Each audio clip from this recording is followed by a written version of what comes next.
I'm Thea, 31 female. I live alone in a small but cozy apartment in a city I've grown to love, working as a clinical research coordinator. For the past 8 years, my life has been a carefully constructed monument to one single goal: saving enough money to buy a small house of my own. That dream, the one I poured every spare dollar and ounce of discipline into, was about to be shattered by the one person I thought was helping me build it: my own brother. Before this story unfolds, I'd love to connect with you. Please let me know in the comments where you're watching from and what time it is in your corner of the world. It's amazing to see how far these stories can travel. My dream wasn't extravagant. I pictured a small 2-bedroom bungalow with a little patch of grass out back for a garden and maybe a dog someday. It was a modest vision, but it was mine, and I pursued it with relentless focus. Every paycheck was a strategic operation. A precise amount went to rent, utilities, and groceries. Another fixed portion went into my personal savings for emergencies. But the largest chunk, the lifeblood of my dream, went into a high-yield investment account managed by my younger brother, Julian. Julian, at 29, was the golden boy of the family. He'd always been charismatic and quick-witted, the kind of person who could sell ice in a blizzard. He worked as a wealth management associate for a boutique firm downtown, and to our parents, Robert and Alina, he was a financial wizard. When he'd offered to manage my down payment savings 3 years ago, it felt like a blessing. "Thea," he'd said, spreading out a series of impressive-looking charts at our parents' dinner table, "a standard savings account is losing you money to inflation. Let me put this to work for you. I'll make your money grow faster. You'll have your house in no time." My parents beamed with pride. "Listen to your brother," my father, Robert, had said, his voice full of admiration. "He knows what he's doing." My mother, Alina, had simply nodded, her trust in Julian absolute. And why wouldn't they? He had the fancy title, the tailored suits, and the confident jargon that made finance sound like a thrilling adventure rather than a source of anxiety. I was a scientist at heart, comfortable with data and protocols, but the stock market felt like a chaotic foreign language. Julian was my translator, my guide.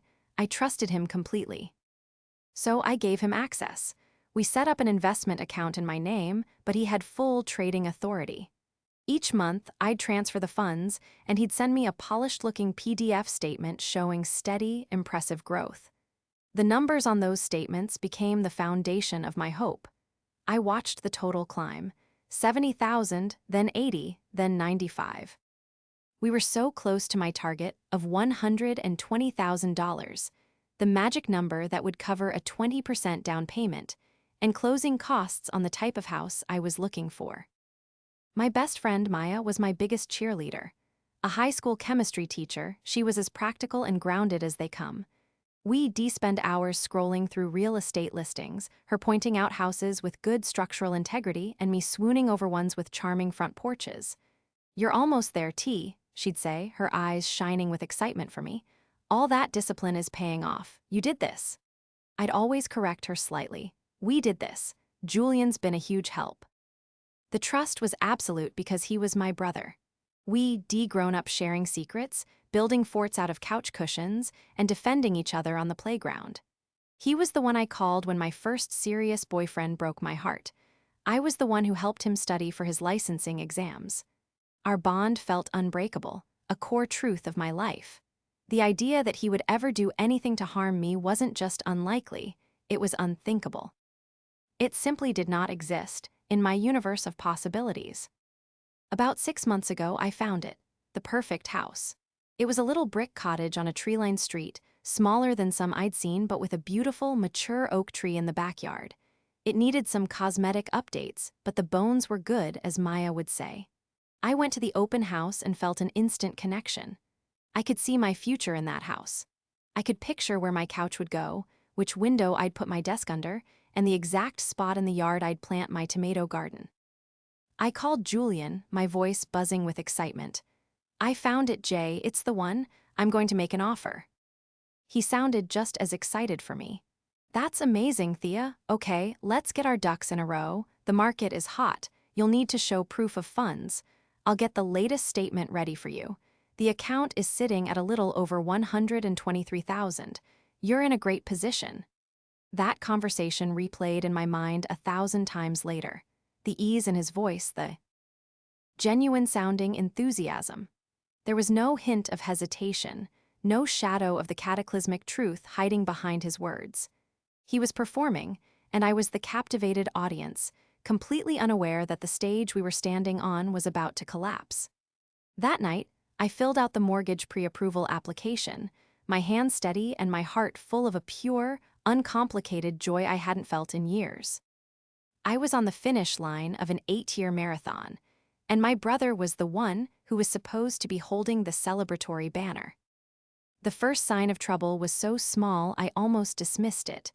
After I got my pre-approval, my realtor advised me to make an offer quickly. The house was popular. I called Julian to tell him I needed the official proof of funds letter from the investment firm. "No problem," he said breezily. "I'll have it for you by the end of the day." The end of the day came and went. No email. I texted him, "Hey, just checking in on that letter." A few hours later, a reply, "Sorry, got swamped. We'll get it to you first thing in the morning." It was slightly annoying but understandable. Julian was a busy guy. The next morning, I checked my email compulsively. By noon, there was still nothing. I called him. This time, the call went straight to voicemail. A knot of anxiety began to tighten in my stomach. This was time-sensitive. The seller was reviewing offers tomorrow. I texted him again, a little more forcefully this time. "Julian, I really need that letter. I could lose the house." Another hour passed before he replied. "System issue at work. It's a pain, trying to sort it out. I promise I'll have it for you." A system issue. It sounded plausible. Annoying, but plausible. I tried to push down the feeling of unease. This was my dream on the line, of course. I was feeling anxious. Any little delay would feel like a catastrophe. My friend Maya called that evening to see how things were going. I explained the delay. "A system issue," she repeated, a skeptical edge to her voice. Maya had a built-in detector for excuses that I sorely lacked. "That sounds a little too convenient, Thea. Are you sure everything's okay?" "Of course," I said, maybe a little too quickly. "It's Julian, he's on top of it." But her question planted a seed of doubt. Why hadn't he just said that this morning? Why the swamped at work excuse first? The next day, the day the offers were being reviewed, was excruciating. I called Julian's office phone directly. The receptionist who answered sounded confused. "A system issue? No, everything is running fine here. Mr. Hayes is actually working from home today. I can transfer you to his cell." My blood ran cold. He had lied. It was a small lie, maybe, but why lie about something so trivial? When the call was transferred, it once again went to voicemail. Panic was now setting in. Full-blown, heart-pounding panic. I left a message that was far from calm.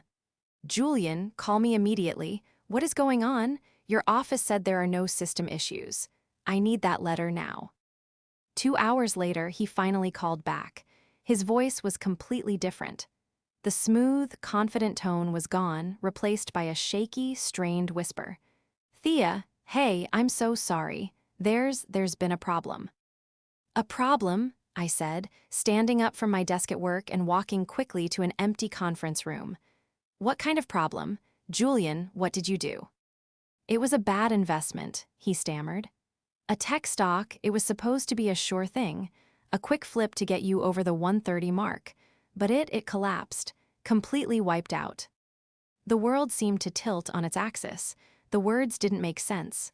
"Wiped out? What do you mean, wiped out? The entire account?" "No, not all of it," he said quickly. "But a significant portion, a really significant portion."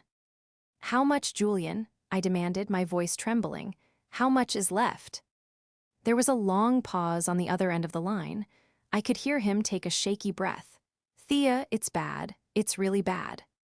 "Tell me the number." I practically screamed into the phone, not caring if anyone heard me. "There's about $7,000 left."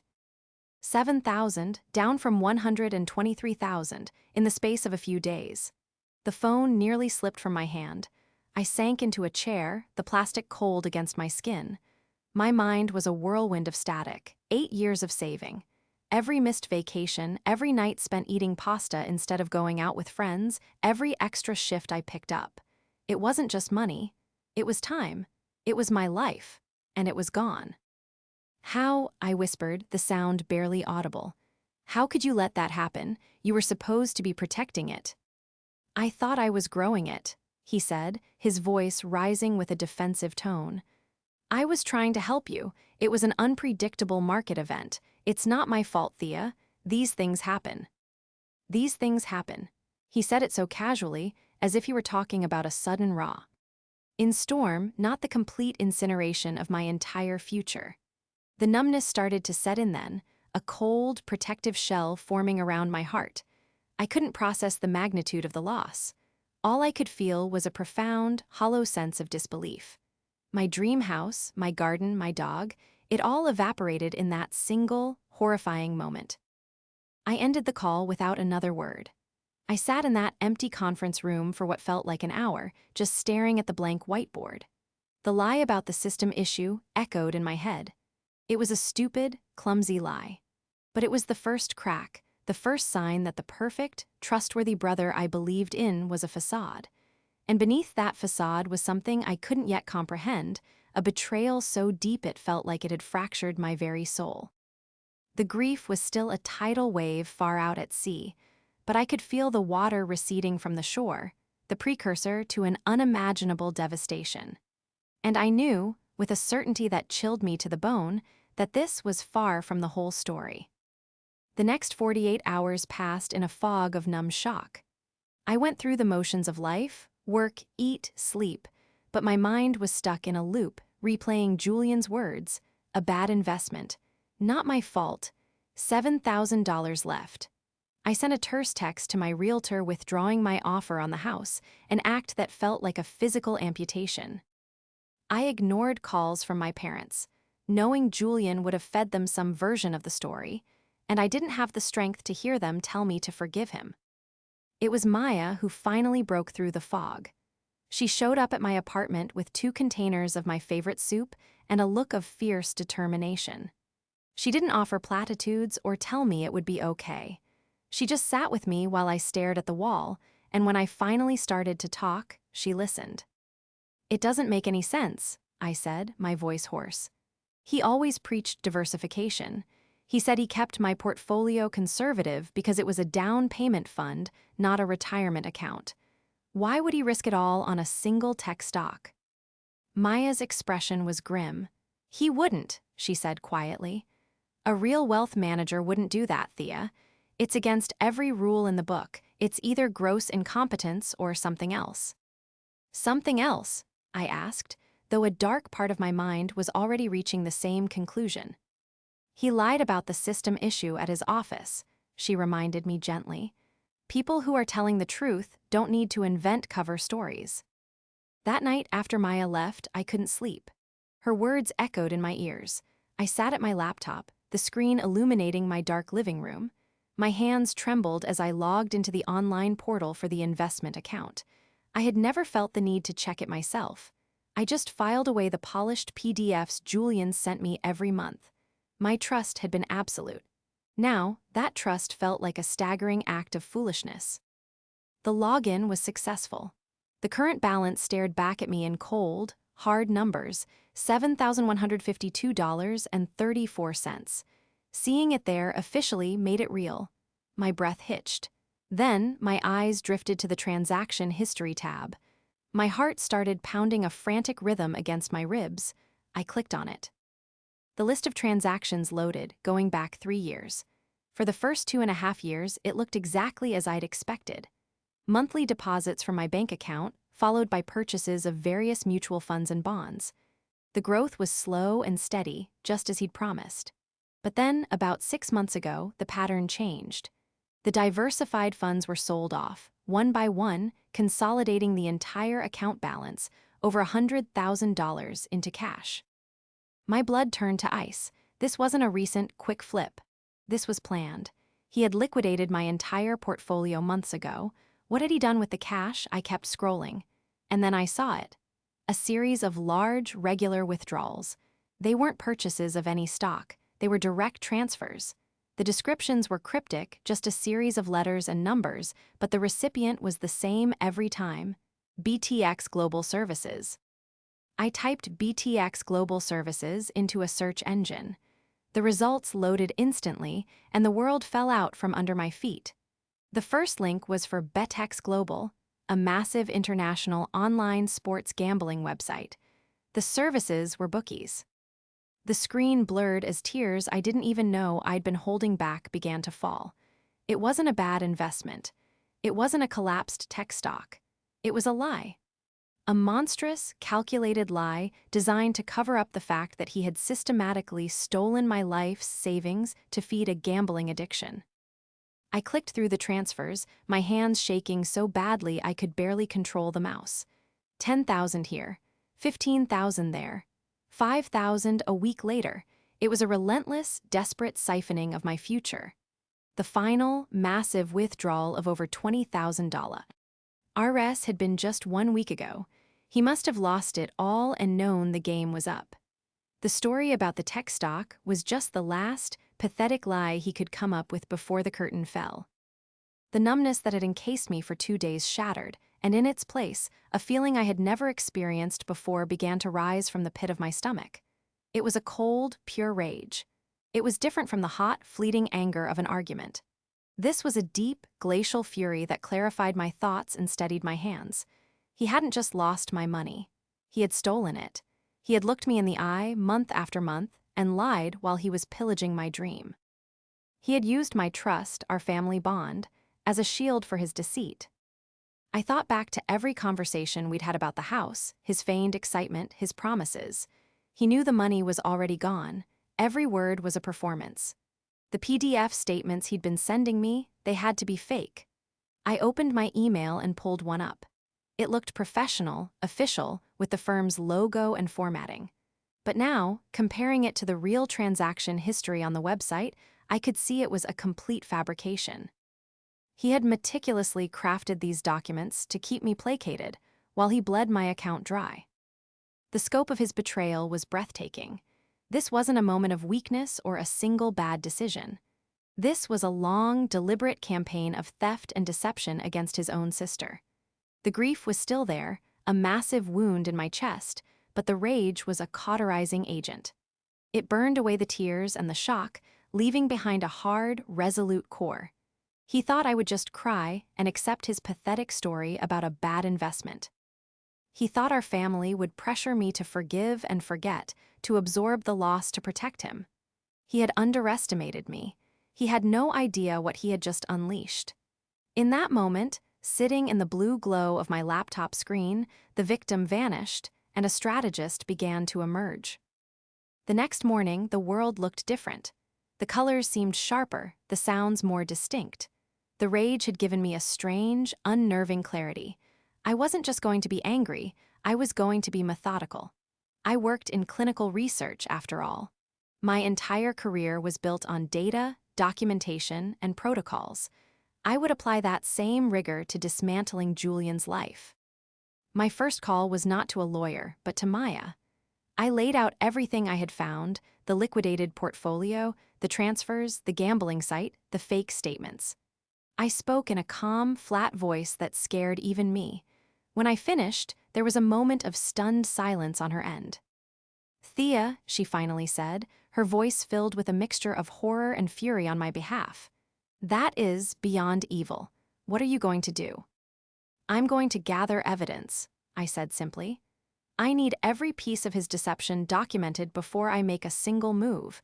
I need an undeniable case." Maya, ever the practical scientist, immediately understood. "Okay, what do you need from me?" "I need you to be my sounding board," I said. "I need someone to keep me from letting the anger make me reckless." "You've got it," she said without hesitation. "Operation Takedown is a go." My first step was to secure the evidence.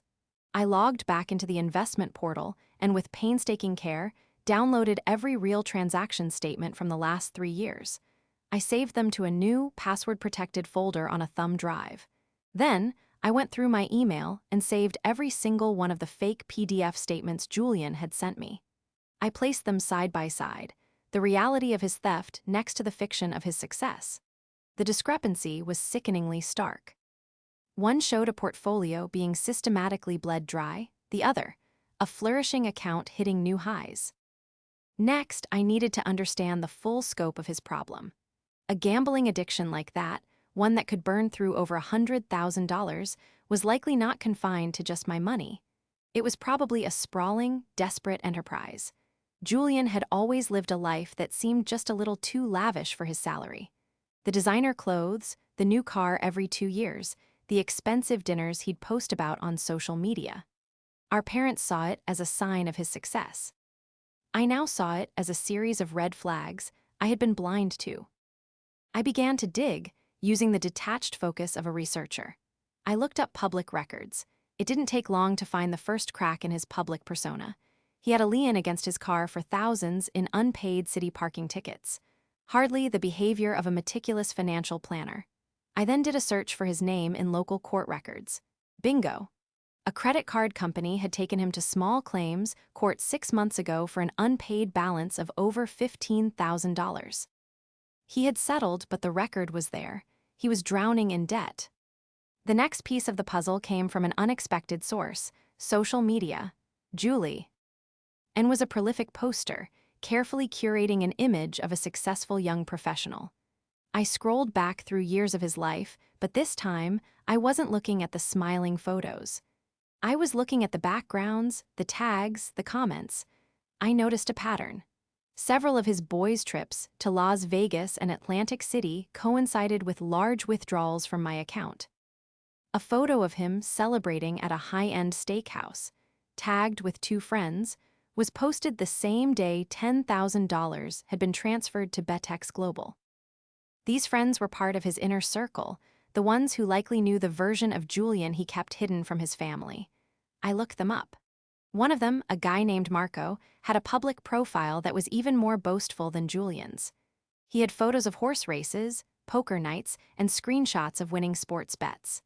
The comments between him and Julian were full of inside jokes and coded language about big plays and sure things. It was clear this wasn't just Julian's secret. It was a toxic culture he was immersed in. The most damning piece of evidence came when I took a risk. I created a generic, anonymous email address. Posing as a prospective client who had gotten his name from a friend, I emailed Julian's work address. I wrote that I had come into a significant inheritance and was looking for an aggressive wealth manager who wasn't afraid to take big risks for big rewards. His response came within an hour. It was dripping with the same confident charm he had always used on me. He attached a brochure for his firm, but added a personal note. While my firm advocates a traditional, diversified approach, for special clients, I also operate a private fund that engages in more dynamic, high-yield strategies. Perhaps we could discuss your financial goals over coffee. A private fund? There was no private fund. It was a con. It was the same line he used to get his hands on my money, and he was ready to deploy it on someone else. He was a predator, using his legitimate job as a cover. I saved the email. It was proof of intent. It showed that what happened to me wasn't just a mistake or a personal failing, it was his business model. By the end of the week, I had a formidable dossier. I had the real bank statements, the fake statements, the records of his debts, the social media evidence, and his own words in an email, demonstrating his willingness to defraud a new client. Every document was a nail I intended to hammer into his coffin. I felt no satisfaction, only a cold, grim sense of purpose. The brother I had loved was a ghost. In his place was a stranger, a con man who had built his life on a foundation of lies. And I, his primary victim, was about to become the architect of his demolition. The money trail he had so carelessly left behind was now a brightly lit path leading directly to his ruin. With my dossier complete, the question was no longer what happened, but what I was going to do about it. The rage was still there, a constant, low-burning fire, but it was now channeled into strategic thinking. My first instinct was to go to the police, to have him arrested and thrown in jail, but I knew my family. My parents, Robert and Alina, would be horrified. They would beg me not to ruin Julian's life. They would preach forgiveness and family unity, and the pressure would be immense. A public, criminal proceeding would tear our family apart, and likely wouldn't guarantee I'd get a cent of my money back. No, a criminal charge would be the last resort, the nuclear option. I needed a plan that prioritized two things: getting my money back and ensuring Julian faced a punishment so absolute that he could never recover from it professionally. He had used his career as a weapon against me. I would use it as a target. He had built his identity on being a financial wizard. I would expose him as a fraud. I met Maya at a quiet park, the thumb drive of evidence feeling heavy in my pocket. I laid out my goal. "I don't want a messy family war," I told her. "I want surgical precision. I want to corner him so completely that his only option is to do exactly what I say." Maya listened, her expression serious. "So, this is a negotiation," she said, "but one where you hold all the cards and he doesn't even know he's at the table yet." "Exactly," I replied, "and I need to set the table perfectly." My plan had 3 phases. Phase 1 was leverage. I needed to create an atmosphere of professional peril for Julian before he even knew I was involved. I started with an anonymous tip. Using a public library computer and a secure email service, I sent a message to the compliance officer at Julian's wealth management firm. The email was brief and professional. It didn't name Julian directly. It simply stated that I had reason to believe one of their associates was operating a private fund on the side, soliciting clients for high-risk, off-the-books investments in direct violation of Induster. Why regulations? I attached a screenshot of the email Julian had sent my anonymous persona, with his name and contact information clearly visible. I knew that a compliance department, terrified of lawsuits and regulatory fines, would launch an immediate and aggressive internal investigation. The clock was now ticking on Julian's career. Phase 2 was containment. I needed to control the narrative with our parents.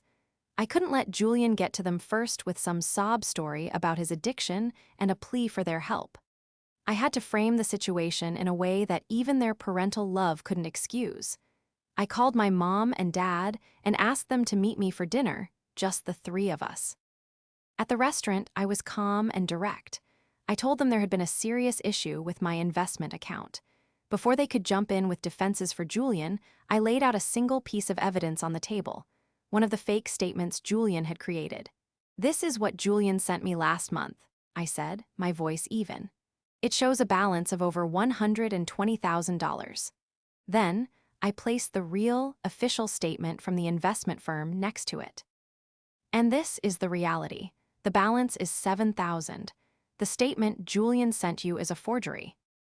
I saw the understanding dawn on my father's face first, a slow-motion wave of horror. He was a simple, honest man. A forgery was not a mistake. It was a crime. My mother looked from one paper to the other, her hands trembling. "This can't be right," she whispered.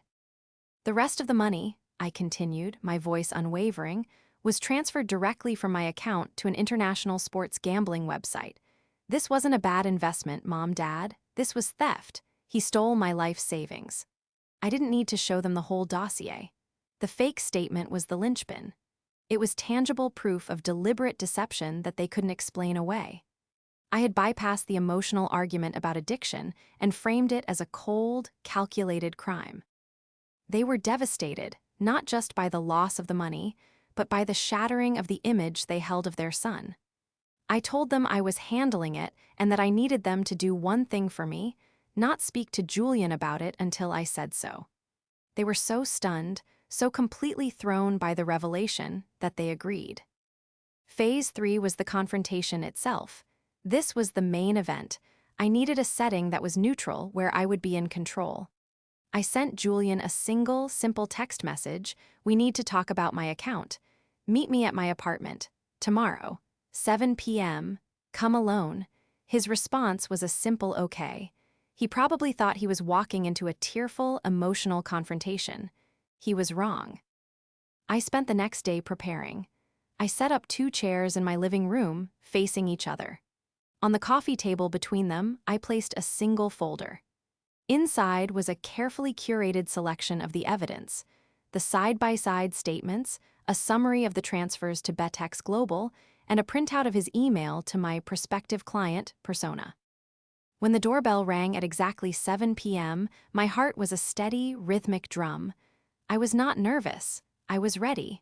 I opened the door. Julian looked terrible. His face was pale, his eyes were bloodshot, and his expensive suit looked rumpled. He was expecting tears and recriminations.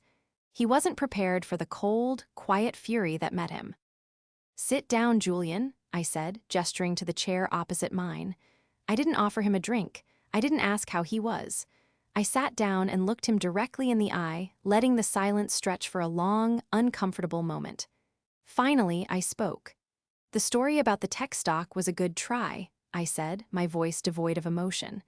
"But you and I both know it was a lie." Julian flinched as if I had slapped him.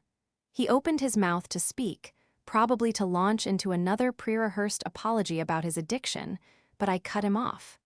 "Before you say anything," I said, tapping the folder on the coffee table, "you need to understand the reality of your situation." I opened the folder and slid the first document across the table to him. It was the comparison sheet, his forged statement on the left, the real one on the right. His eyes darted between the two, and the last bit of color drained from his face. "You created fraudulent financial documents, Julian. That's a felony." I slid the next page over. It was the list of wire transfers to Betex Global. "You didn't invest my money. You wired it directly to your bookie. That's theft. Grand larceny, to be specific." Finally, I pushed the printout of his email to my anonymous persona toward him. "And this is you, last week, attempting to solicit a new victim with the exact same scheme. That's wire fraud." He stared at the papers, his composure finally cracking. He looked up at me, his eyes wide with panic. This wasn't the conversation he had prepared for. He was expecting family drama, not a legal. "Indictment. Thea, I have a problem. I'm sick. I need help." "I have no doubt that you have a problem," I replied, my voice as cold as ice. "But your sickness does not absolve you of your crimes. Your problem doesn't give you the right to burn my future to the ground to keep yourself warm. We are not here to talk about your feelings. We are here to discuss my restitution." I leaned forward, my gaze unwavering. "Here is what is going to happen. You are going to pay me back, every single cent. You will liquidate every asset you have. You will sell your car. You will cash out your own retirement accounts. And you will sign a legally binding repayment agreement drafted by a lawyer of my choosing that garnishes a significant portion of your wages until I am made whole." He started to sputter. "I can't, my job, Thea. I'll be ruined." "Your job," I interrupted, "is the least of your worries. Because if you refuse, this folder," I tapped it again, "along with a much thicker one, goes to 3 places. First, it goes to the district attorney. Second, it goes to the financial regulatory authority that governs your license. And third, a tip goes to the IRS, because I'm quite certain you haven't been declaring your gambling winnings or paying taxes on the money you stole. By the time they are all done with you, you won't just be ruined. You'll be in a cell." The threat hung in the air between us, heavy and absolute. He stared at me, seeing not his sister, but a stranger who had him cornered completely. The leverage was working. His entire life was hanging by a thread, and I was holding the scissors. "And your firm," he whispered, a note of dawning horror in his voice. "The compliance department, they called me in for a meeting tomorrow. They're investigating an anonymous tip." I gave him a small, cold smile. "That's right. I gave them a little nudge. Your career as a financial advisor is already over, Julian. The only question is whether you end it as a disgraced professional who has to start over or as a convicted felon." That was the moment he broke. The arrogant facade crumbled completely, and he slumped in his chair, putting his head in his hands. The sound of his quiet sobs filled the room, but I felt nothing. No pity, no sympathy. The part of me that loved him had been burned away, leaving only scar tissue. The next day, as planned, Julian was fired from his job. The internal investigation, spurred by my tip, found enough irregularities to dismiss him immediately and report him to the regulatory board, ensuring he would never work in finance again. The final step was bringing our parents back into the loop. I called another family meeting, this time with Julian present. It was held at our parents' house, the site of so many happy memories, now tainted by this ugly reality. Julian, stripped of his job and his pride, confessed everything. He told them about the gambling, the debts, the years of lies. My mother cried, her heart breaking for the son she thought she knew. But my father, Robert, the quiet, principled man, looked at Julian with an expression of profound disappointment. "You didn't just lose money, son," he said, his voice heavy with sorrow. "You broke something more important. You broke the trust this family was built on." I presented the repayment contract. My parents read it, their faces grim. It was harsh, legally ironclad, and left Julian with barely enough to live on for the foreseeable future. My mother looked at me, her eyes pleading. "Thea, isn't there another way?" "No," I said firmly. "This is the only way. This isn't punishment. This is consequences. He made his choices. Now he has to live with them." To his credit, Julian signed the document without argument. He knew he had no other choice. The reckoning was complete. He wasn't just broke, he was a pariah. His career was gone, his reputation was shattered, and his relationship with his family was irrevocably broken. I hadn't destroyed him with a single, explosive act of vengeance, but with the cold, methodical application of the consequences of his own actions. I had simply gathered the truth and let it do its work. Aftermath was not a triumphant celebration. There was no joy in watching my brother's life implode, only a grim, hollow sense of justice. The family was fractured. My mother, while deeply disappointed in Julian, struggled to see him face such harsh consequences. She would call me, tentatively suggesting family counseling or a more lenient repayment plan. I held firm every time. "This is not up for negotiation, Mom," I'd say, my voice gentle but resolute. "This is the price of his actions." My father, on the other hand, retreated into a quiet stoicism, but his support for me was unwavering. He understood that what I had done was not born of malice, but of necessity. Julian, true to the contract, began the process of liquidation. His car was sold. His retirement account was emptied. The first lump sum pay meant appeared in my bank account, followed by the first monthly wage garnishment from his new, much lower-paying job as a customer service representative for a cable company. It was a fraction of what he used to make, and the path to full repayment would be long, nearly a decade, by my calculations. But it was a start. It was a tangible acknowledgement of the debt he owed me. Watching the money slowly trickle back in was strange. It didn't erase the betrayal. It didn't instantly restore my dream. It was just a number on a screen, a clinical accounting of a debt being paid. The emotional wound was something else entirely. For months, I felt a lingering bitterness. Every time I saw a "for sale" sign in front of a charming little house, a pang of grief would hit me. That could have been mine. Maya was my rock through it all. She helped me navigate the complicated emotions, celebrating the small victories with me and letting me vent my frustration on the hard days. "You're rebuilding, Thea," she told me one evening as we sat on my apartment balcony. "You're just starting with a new foundation, a much stronger one." She was right. The experience, as horrific as it was, had changed me. The naive trust I once had was gone, replaced by a steely self-reliance. I no longer looked for a guide or a translator for the parts of life that seemed complicated. I learned. I took online courses in personal finance. I read books on investing. I opened a new brokerage account, and this time I managed it myself. I started small, making cautious, well-researched trades. I discovered I was good at it. The same methodical, data-driven brain that made me a good clinical researcher made me a competent investor. About a year after the confrontation, something shifted. The anger began to fade, not into forgiveness, but into a kind of detached acceptance. Julian was a part of my past, a painful lesson in the fragility of trust. He continued to make his payments every month, an silent, electronic reminder of the chasm between us. We didn't speak. On holidays, my parents would see us separately. The wound in our family had scarred over, but it was a thick, ugly scar that would never truly disappear. One Saturday morning, I was scrolling through real estate listings, more out of habit than hope. My savings were slowly growing again, but I was still years away from my original goal. Then I saw it. A small condo in a converted old schoolhouse. It wasn't the bungalow with the yard I had dreamed of, but it had huge, beautiful windows, high ceilings, and a sense of character that spoke to me. It was significantly cheaper than a house, and with the money I had recovered from Julian and my own new savings, I realized something with a jolt. I could afford it. 2 months later, I was a homeowner. It wasn't the dream I had started with, but it was a dream nonetheless. And it was one I had achieved entirely on my own terms.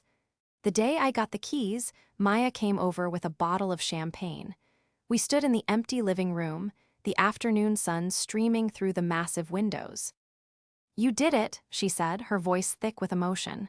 "You really did it." Tears welled in my eyes, but for the first time in a long time, they weren't tears of grief or anger. They were tears of relief and pride.